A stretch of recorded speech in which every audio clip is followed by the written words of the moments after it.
I don't know if you can see all those people out on the river today, but there's got to be a trillion of them. Maybe 2 trillion. Howdy folks, this is Tripp on Two Wheels. Welcome back to the channel. Today I'm out riding in the Texas Hill Country, and I'm actually on my way to Cypress Springs.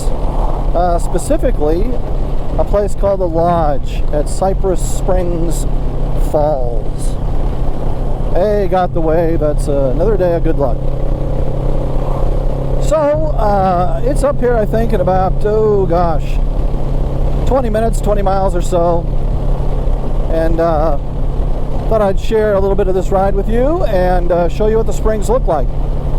We're experiencing a little bit of a cool spell here in my part of Texas today. It's only supposed to get up to 94 degrees, and I'm doing about 55 miles an hour right now, and the breeze is really, really nice. I'm actually keeping cool even with my my jacket and my gloves and my helmet and my Kevlar jeans on. So it's actually pretty pleasant out here.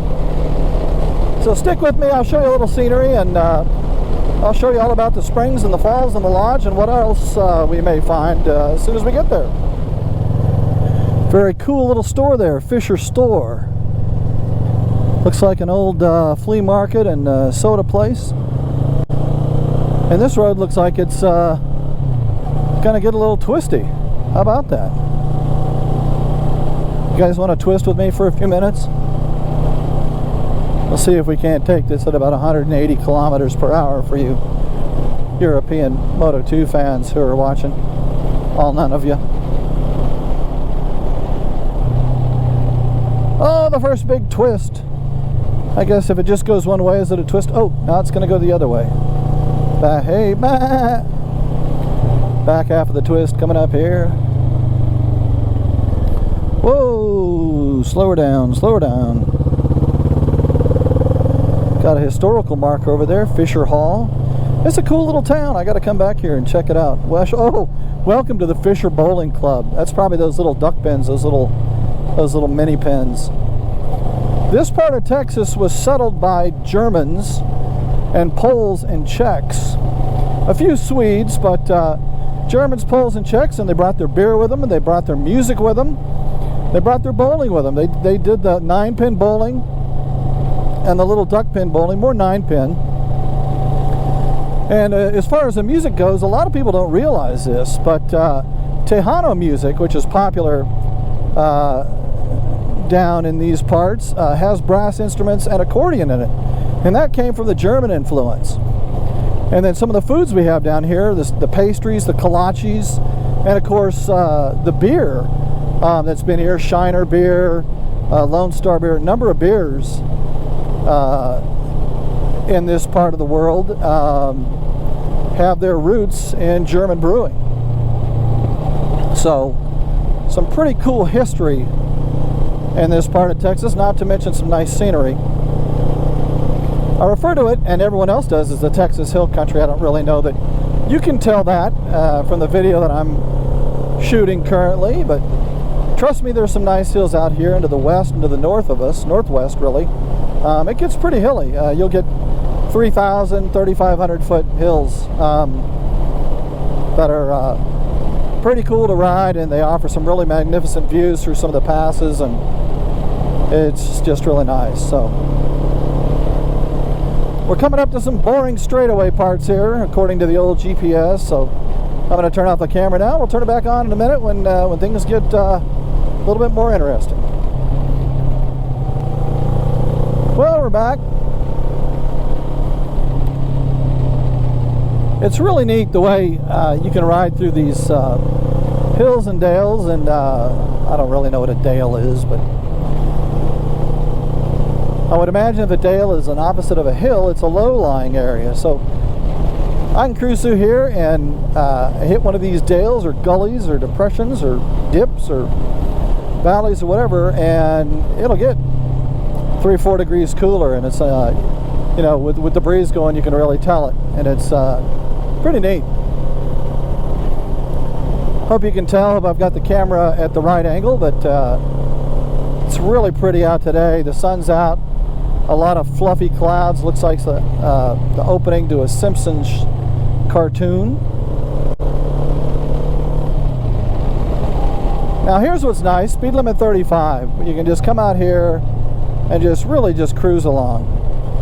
You don't have to worry about doing 60, about dodging this, dodging that. It's just nice and relaxed. Plenty of reaction time to anybody pulling out in front of you or any road debris. Just really nice. Now the roads around here, as you get closer to a couple of the big lakes in this area, they tend to get pretty twisty around the lakes and where it gets a bit more hilly, but it's no tail of the dragon action here. But I will say within about 30 or 40 miles here, there's a stretch of road called the Devil's Backbone. And I've done that in a car. I've actually done part of it on a bicycle. I've never done it on a motorcycle or a scooter or anything like that. So one of my thoughts is here in the next couple of weeks, if we get a Saturday that's just not a scorcher, is for me to ride that and show you what it's all about. Oh, that's gorgeous. There's a spring down there. You really couldn't see it, but sort of a rocky pool. The Texas Hill Country is primarily limestone and granite, much more so limestone than granite.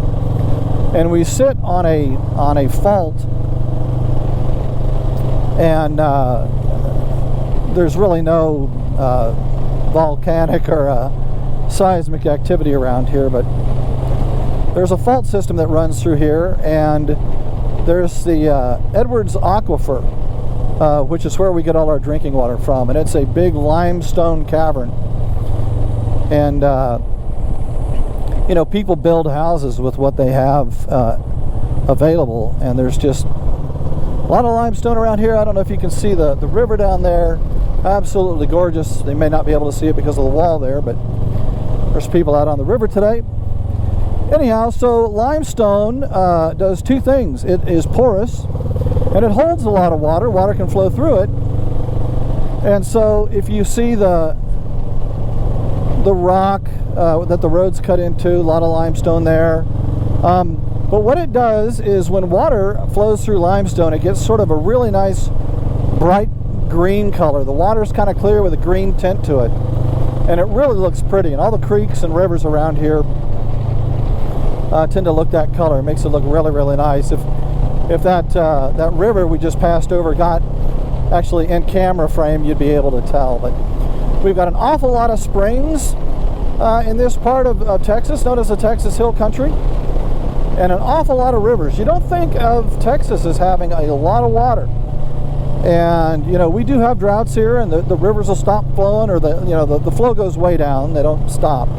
But we do have some springs that'll stop. But in the spring, when there's been a lot of rain, there's a lot of rafting and tubing and canoeing, and it's not like, you know, class 4 or 5 rapids. It's pretty tame. You know, maybe class 2 is as high as it gets. I don't know.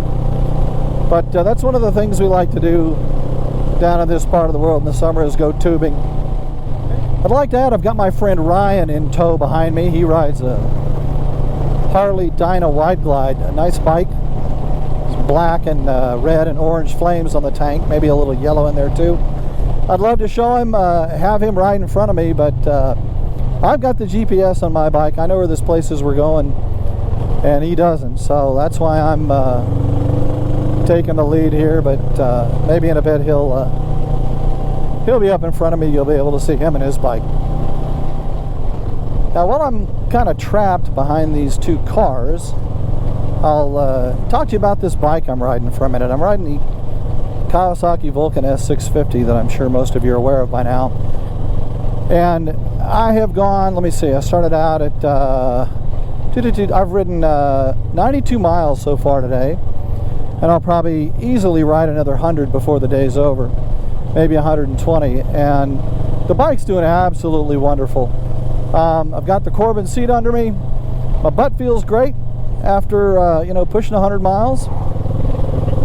The bike's running well. I've had the bike up to 85 miles an hour for extended periods of time.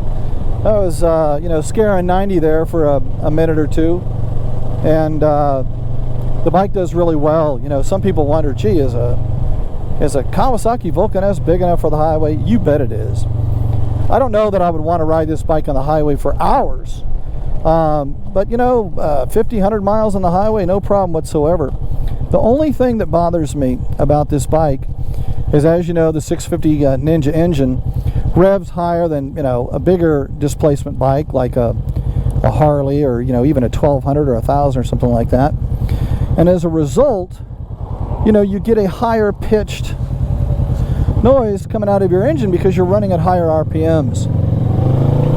You know, maybe 2,000 or 3,000 more RPMs on this bike than, let's say, the Harley that's right behind me. And I'm wondering if you can see Ryan right behind me there in the rear view mirror. There he is.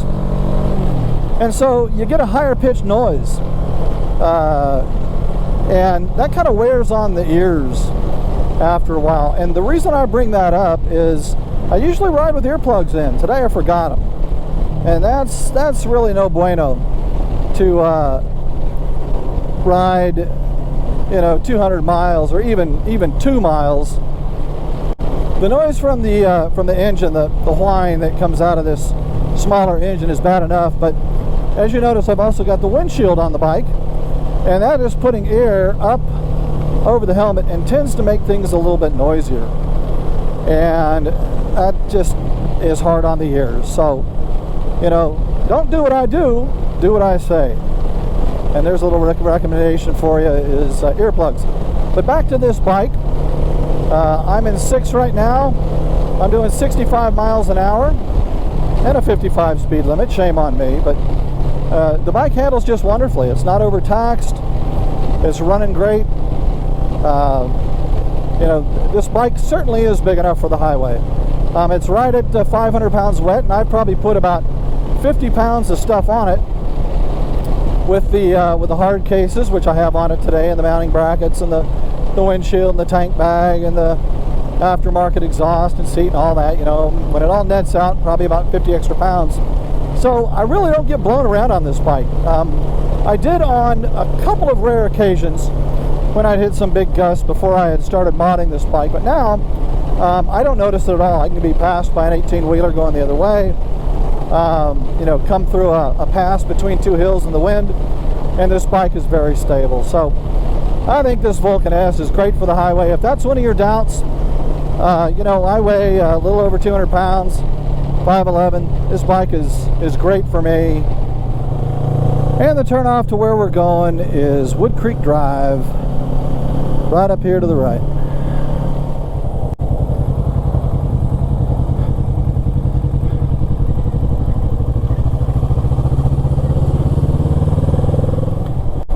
Very pretty area down here.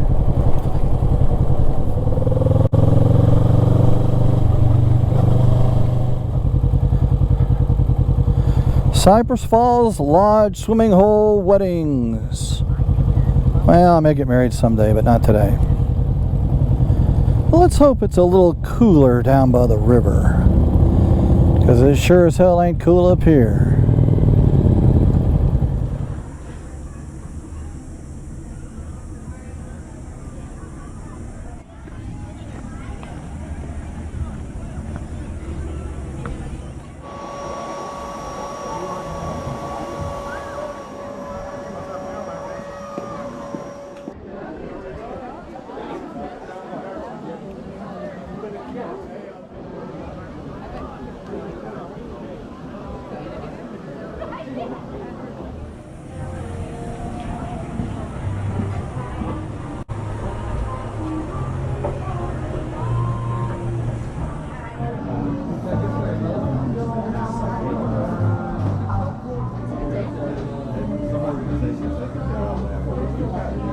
Very comfortable helmet though.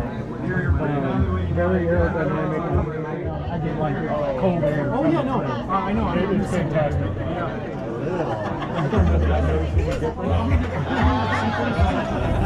All right, let's go. Why don't you lead?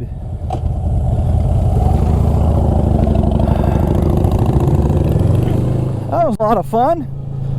A great swimming hole there, and some good food, and ice cold beer and sodas, and ice water, and since I knew I was going to be riding again in an hour, I didn't have any adult beverages, but the Coca-Cola was cold and free refills, but we are officially on our way home, and I'll be riding with Ryan, my friend here, for about half the way, and then I'm going to split off and go one way, and he's going to go the other. Let's come up and say hi to Ryan here.